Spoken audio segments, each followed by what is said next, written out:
प्रश्न 3। भारतीय जनजातियों का वर्गीकरण कीजिए। Describe the classification of Indian tribes.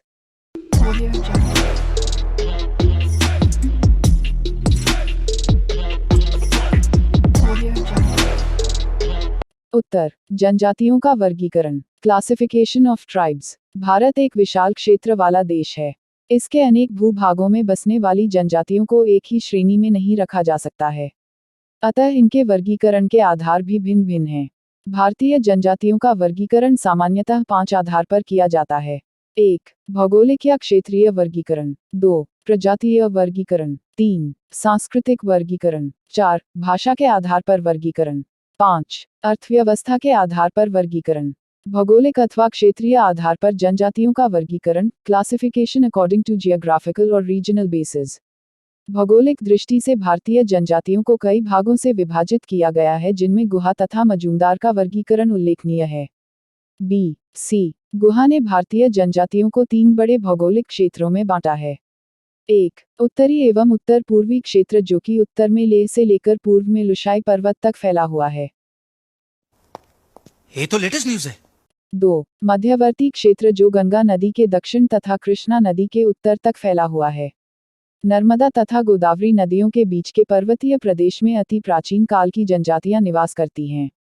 3. दक्षिणी क्षेत्र में कृष्णा नदी के दक्षिण का प्रदेश है। दक्षिणी प्रदेश की समस्त जनजातियां इसी एक क्षेत्र में आती हैं। उद्धरण चिन्ह। 1. उत्तर तथा उत्तर पूर्वी क्षेत्र, उत्तर में शिमला, लेह, लुशाई की पहाड़ियां तथा परमी का प्रदेश आता है। कश्मीर का पूर्वी भाग, पूर्वी पंजाब, उत्तर प्रदेश, असम तथा सिक्किम भी इसी भाग में आते हैं। इस प्रदेश में उल्लेखनीय जनजातियां लेप्चा, डेफला, पिरमी, गारो, खासी, नागा, कुकी, अबोर, चकमा, गुरुंग आदि हैं। ये जनजातियां सीमांत प्रदेश में बसी होने के कारण बहुत महत्वपूर्ण हैं। लेप्चा जनजाति सिक्किम और सीमावर्ती भारतीय क्षेत्रों में पाई जाती हैं। इस क्षेत्र की अनेक जनजातियां अपनी विशेषता बनाए हुए हैं, जैसे भोटिया लोग प्रसिद्ध व्यापारी होने के साथ साथ हस्तकला में भी अत्यंत निपुण है। थारू जनजाति में स्त्रियों में जादू की कुशलता सर्वविदित है। नागा जनजाति ने भारतीय राजनीति में ऐतिहासिक भूमिका निभाई है। यह अपनी वीरता तथा युद्ध कुशलता के लिए प्रसिद्ध है। मणिपुर, त्रिपुरा और चिटगांव के पर्वतीय प्रदेश से लेकर बर्मा की अराकान पहाड़ियों तक कुकी, लुशाई, लाखेर और विन आदि जनजातियां रहती हैं। ये जनजातीय समूह तिब्बती तथा चीन परिवार की भाषा बोलते हैं। कुछ प्राचीन जनजातियां सिक्किम और दार्जिलिंग के उत्तरी भागों में रहती हैं, जिनमें लेप्चा तथा गलौंच विशेष रूप से उल्लेखनीय हैं। इस क्षेत्र में निवास करने वाली गारो तथा खासी जनजातियों में मात्र सत्तात्मक परिवारों का प्रचलन है। देश के इस भूभाग में रहने वाले समूह सीढ़ीनुमा खेतों पर कृषि कार्य करते हैं। कुछ समूह छोटे करघों पर बुनाई कला में भी निपुण होते हैं। बात तो सही है। 2 पश्चिमी तथा उत्तर पश्चिमी क्षेत्र। इस क्षेत्र में पंजाब, राजस्थान, महाराष्ट्र तथा गुजरात की जनजातियां आती हैं। राजस्थान की जनजातियों में भील, मरसिया, मीना तथा बंजारे प्रमुख हैं, तथा गुजरात में महादेव कोली, कक्करी, वारली तथा डबला प्रमुख जनजातियां हैं। 3. मध्यवर्ती प्रदेश। इस प्रदेश में देश की सर्वाधिक जनजातीय संख्या निवास करती है। इस प्रदेश में बिहार के संथाल, मुंडा, उरांव, बिरहोर, उड़ीसा के बोंदो, खोंड, सोरा तथा जवांग, मध्य प्रदेश के गोंड, बेगा, कोल, कोरकू, कमार, भूमिया आदि आते हैं। मध्य प्रदेश के गोंड सागर तथा बस्तर जिले में बहुतायत से पाए जाते हैं। बीसी गुहा का मानना है कि मध्यवर्ती क्षेत्र में रहने वाले ये जनजातीय समूह आर्थिक दृष्टि से दक्षिण की जनजातियों की अपेक्षा अधिक उन्नत हैं। ये समूह, जो हिंदू जातियों के पड़ोस में रहते हैं, व्यवस्थित रूप से कृषि करते हैं। ये लोग हिंदू जीवन पद्धति से अधिक प्रभावित हैं। छत्तीसगढ़ के कमार, रीवा के बैगा, मंडला के भूमिया और महादेव पहाड़ों के कोरकू भी इसी क्षेत्र में पाए जाते हैं। सामान्यतया इस भूखंड में रहने वाले समूह पितृ सत्तात्मक व्यवस्था को मानते हैं। शाबाश बेटा। 4. दक्षिण क्षेत्र। गुहा कृष्णा नदी के दक्षिण में 16 डिग्री उत्तरी अक्षांश तथा मजूमदार ने 20 डिग्री उत्तरी अक्षांश के नीचे के भाग को दक्षिणी क्षेत्र माना है। इस क्षेत्र में मायसोर, ट्रावनकोर, कोचीन, आंध्र, तमिलनाडु, कर्नाटक तथा केरल की जनजातियां सम्मिलित की जाती हैं। इस प्रदेश में पाए जाने वाले जनजातीय समूहों में नीलगिरी के टोडा, वायनाड के बनियन, कादर, हैदराबाद के चेंच, कुरोवन हैं। इसके अतिरिक्त चैट, इरुला, कुरिचमा कुरुम्बा, कादर तथा कैनी जनजातियां भी विशेष रूप से उल्लेखनीय हैं। टोडा जनजाति में बहुपति प्रथा का प्रचलन आज भी देखने को मिलता है। अंडमान तथा निकोबार टापुओं में अनेक जनजातीय समूह पाए जाते हैं। इनमें अंडमानी, जरावा, जाखा, निकोबारी, सेंटिनली, ओंज आदि का नाम विशेष रूप से उल्लेखनीय है। इस प्रकार संपूर्ण भारत में फैली जनजातियों के विश्लेषण का एक आधार भौगोलिक भी माना जाता है। भौगोलिक परिस्थितियां अपनी विशिष्ट जलवायु तथा प्राकृतिक स्रोतों के परिणामस्वरूप इन क्षेत्रों में रहने वाले जनजातीय समुदायों की संस्कृति, रहन सहन, वेशभूषा तथा आर्थिक गतिविधियों को प्रभावित करती हैं। अरे टेंशन नहीं लेने का, अपुन है ना। भारत की जनजातियों का भौगोलिक वर्गीकरण। Geological classification of Indian tribes. अनेक विद्वानों जिनमें बी, सी, गुहा, मजूमदार व मदान तथा एस, सी, दुबे प्रमुख हैं, ने भौगोलिक या प्रादेशिक आधार पर जनजातियों का वर्गीकरण किया है। यहाँ सभी के द्वारा प्रस्तुत वर्गीकरण प्रस्तुत न करके मजूमदार तथा मदान का वर्गीकरण प्रस्तुत किया जा रहा है। मजूमदार तथा मदान ने भौगोलिक या प्रादेशिक आधार पर जनजातियों को 3 श्रेणियों में वर्गीकृत किया है, जो निम्न प्रकार हैं। आय उत्तरी पूर्वी क्षेत्र की जनजातियां। यह क्षेत्र किनारों पर चौड़ा तथा बीच में सिकरा है। इसके पश्चिमी भाग में शिमला तथा लेह और पूर्वी भाग पर लुशाई पहाड़ियां व मिशनी पट्टी है। इस क्षेत्र के अंतर्गत असोम, उत्तरी उत्तर प्रदेश, हिमाचल प्रदेश, पूर्वी पंजाब तथा कश्मीर का क्षेत्र आता है। इन क्षेत्रों की जनजातियां नागा, कुई मिजो, खासी, गारो, अबीरा, बारू, भूटिया, लुशाई मिशनी, खस आदि प्रमुख हैं। क्या बात है सर, क्या बात है सर। मध्य क्षेत्र की जनजातियां इस क्षेत्र के अंतर्गत पश्चिम बंगाल, दक्षिणी उत्तर प्रदेश, मध्य प्रदेश और उड़ीसा क्षेत्र के अतिरिक्त उत्तरी तथा दक्षिणी राजस्थान तथा महाराष्ट्र आते हैं। इस क्षेत्र की प्रमुख जनजाति उरांव, संथाल, गोंड, खरिया, हो, बैगा, खोर, कमार, कोरकू, भील, सहरिया आदि हैं। दक्षिणी क्षेत्र की जनजातियां इस क्षेत्र के अंतर्गत मध्य क्षेत्र का दक्षिणी पूर्वी भाग स्थित है। इस क्षेत्र में हैदराबाद, आंध्र प्रदेश, मैसूर, कुर्ग, कर्नाटक, त्रावणकोर, कोचीन, केरल और चेन्नई, तमिलनाडु आते हैं तथा यहाँ चेंचुकोया, कापू, येनाडी, टोडा, कोटा, बड़ागा, करुंवा, इरुला, पनिया व कादर जनजातियां आती हैं। सी, दुबे ने भौगोलिक क्षेत्र के आधार पर जनजातियों को क्रमशः उत्तर और उत्तरी पूर्वी क्षेत्र, मध्य क्षेत्र, पश्चिमी क्षेत्र और दक्षिणी क्षेत्र अर्थात 4 भागों में वर्गीकृत किया है। अच्छा, हमको सिखा रिया है। भारतीय जनजातियों का प्रजातीय वर्गीकरण। Species classification of Indian tribes. विभिन्न विद्वानों ने भारत की जनजातियों को विभिन्न प्रजातीय आधार पर वर्गीकृत किया है, जिनमें मुख्यतः डॉक्टर गुहा, हट्टन एवं रिजले प्रमुख विद्वान हैं। वैसे इन लोगों ने जो प्रजातीय आधार पर वर्गीकरण किया है, उसमें पर्याप्त अंतर दिखाई पड़ता है, जो निम्न प्रकार है। बी, सी, गुहा ने भारतीय जनजातियों को 3 श्रेणियों में वर्गीकृत किया है। 1. नीग्रिटो, नेग्रिटो। गुहा का कहना है कि नीग्रिटो नीग्रो प्रजाति की ही एक शाखा है। यह भारत का सबसे प्राचीन प्रजातीय तत्व है। नीग्रिटो प्रजाति की शारीरिक विशेषताओं के संबंध में आपने बताया है कि ये छोटे व मध्यम कद, चौड़ा या फैला हुआ सिर, काले ऊन की तरह बाल, मोटे तथा चौड़ी नाक तथा गहरा काला रंग इसके प्रमुख लक्षण हैं। इस प्रजाति के लोग मुख्यतः दक्षिण भारत के क्षेत्र कादर, इरुला तथा पलन नामक जनजाति तथा असोम के आगामी नागाओं आदि में मिलते हैं। हमारे मतलब आपको मत सिखा चल। 2. आदि आग्नेयाम प्रोटो ऑस्ट्रालॉइड। मध्य भारत में पाई जाने वाली अधिकांशतः जनजातियां आदि आग्नेयाम प्रजाति की हैं।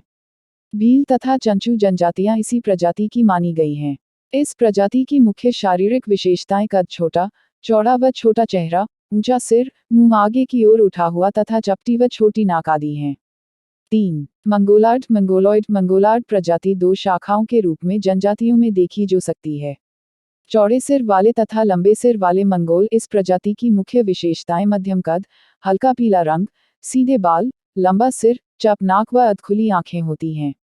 यह प्रजाति मुख्यतः असोम और सीमांत प्रांत में बसी जनजातियों में होती है। J.H. हटन ने भी जनजातियों में 3 प्रजातीय तत्वों की विवेचना की है और आपने भी इन्हें नीग्रिटो, नेग्रिटो, आग्नेयाम, प्रोटो ऑस्ट्रालॉइड तथा मंगोलार्ड, मंगोलॉइड प्रजाति में बांटा है। तू समझा? हाँ। प्रागैतिहासिक जनजातियां। प्रागैतिहासिक जनजातियों का अपना महत्व है। उपर्युक्त प्रजातीय वर्गीकरण के साथ ही भारत की प्राचीनतम जनजातियों ने अपनी पहचान अभी भी बनाए रखी है। मुंडा जाति प्रागैतिहासिक आदिम आग्नेय वंशी जाति है। मुंडा भाषा के आधार पर ये मुंडा, कोल तथा निषाद आदि नामों से ज्ञात है। भारत में इनकी संख्या 60 लाख से अधिक है।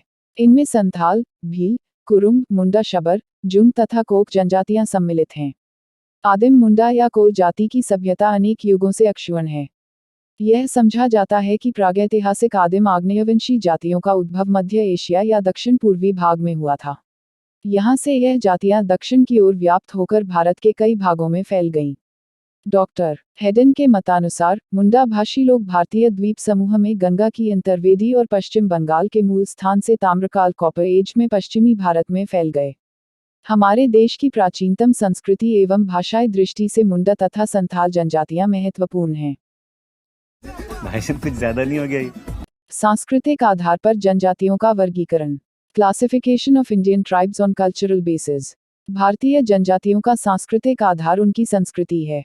आदिकाल से अद्यतन भारत में जनजातीय संस्कृति आज की विद्यमान है। जनजातीय वर्गीकरण की दृष्टि से उनका सांस्कृतिक एवं भाषाई आधार अधिक वैज्ञानिक है। सभ्यताएं परिवर्तित अथवा समाप्त हो जाती हैं, किंतु संस्कृति की धारा अविरल बहती रहती है। भारतीय जनजातियों में कृष्णद्वीपीय, मेलानेशियन, स्थिर जाति के तत्व नाटे हबशी और आदिम निषादय के सम्मिश्रण में निहित हैं। इस प्रकार सूरत शक्ल से के लोग आज भी असोम और म्यांमार के मध्य पहाड़ियों, निकोबार द्वीप तथा मालाबार के समुद्री तट पर निवास करते हैं। इनकी संस्कृति के मूल तत्व मृत व्यक्ति के शव को खुला छोड़ देना, छोटी छोटी डोगियों को देवता मानकर उनकी पूजा करना है। यद्यपि अब यह सांस्कृतिक इकाई के रूप में अलग अस्तित्व में न रहकर अन्य जातियों के साथ घुल मिल गए हैं, तथापि नृवंशीय शास्त्र के अनुसार इनकी पहचान की जा सकती है। अबे साले तभी मेरा माफ करना, गुस्से में इधर उधर निकल जाता हूँ।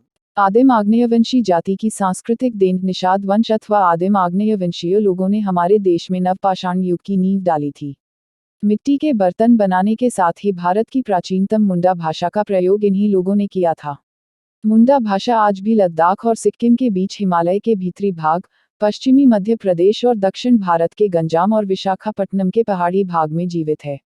आदिम मुंडा जाति की सभ्यता निरंतर काल से जीवित है तथा इनके विशेष लक्षण स्वतंत्र ग्राम संस्थाएं, सामूहिक रूप से शिकार करना, व्रत रखना, जाति भेदभाव नहीं रखना तथा वृक्ष देवताओं की पूजा का प्रचलन आज भी विद्यमान है।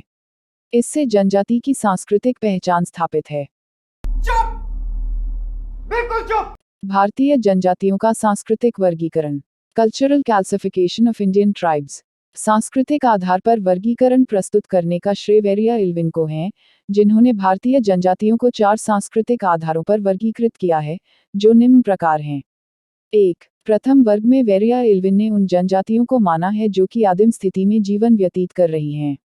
ये मध्य भारत के बस्तर की मुरिया, उड़ीसा की जुआंग, गादवा तथा बोडो जनजातियां हैं। इनका सामाजिक एवं आर्थिक जीवन आदिम अवस्था में है। ये लोग झूम खेती करते हैं तथा अत्यंत दुर्गम व पहाड़ी तथा वन्य क्षेत्रों में जीवन बिताते हैं।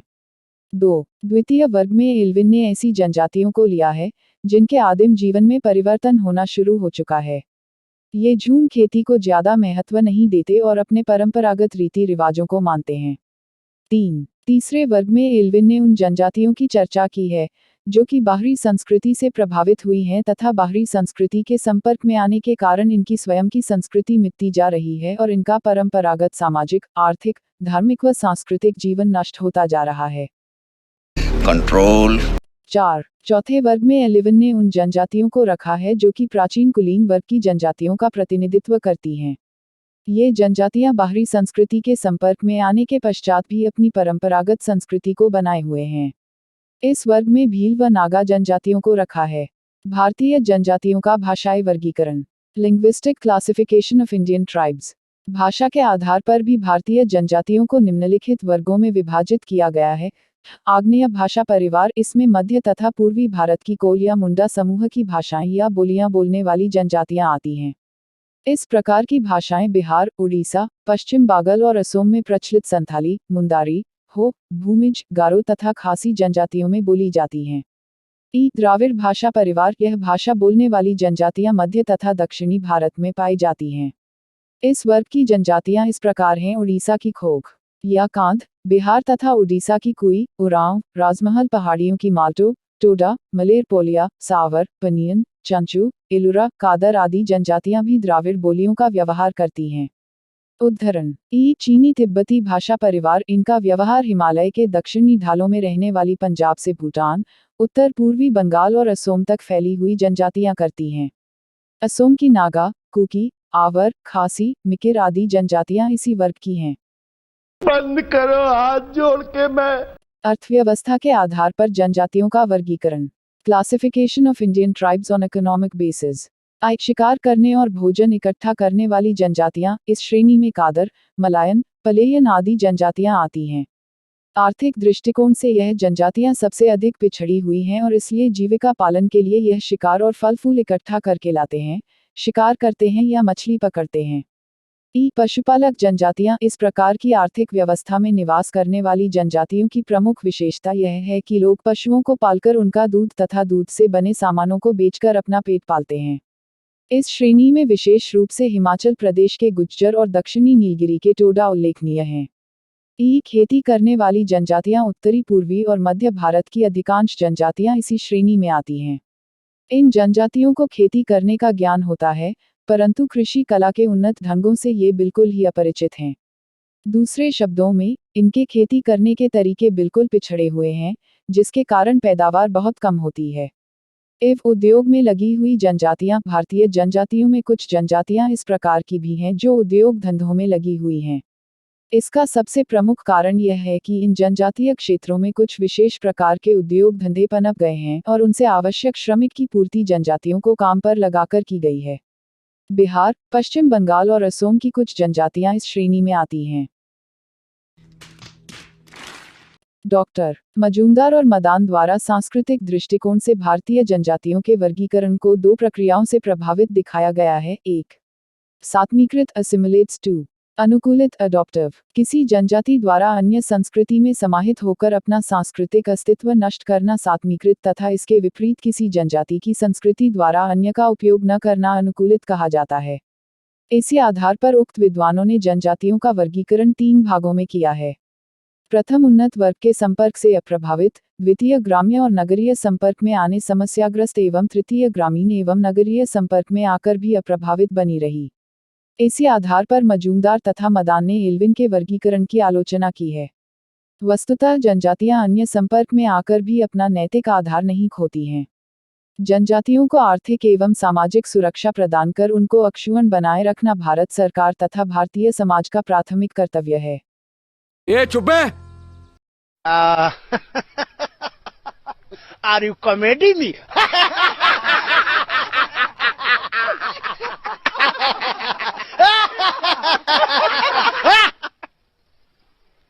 Are you comedy me?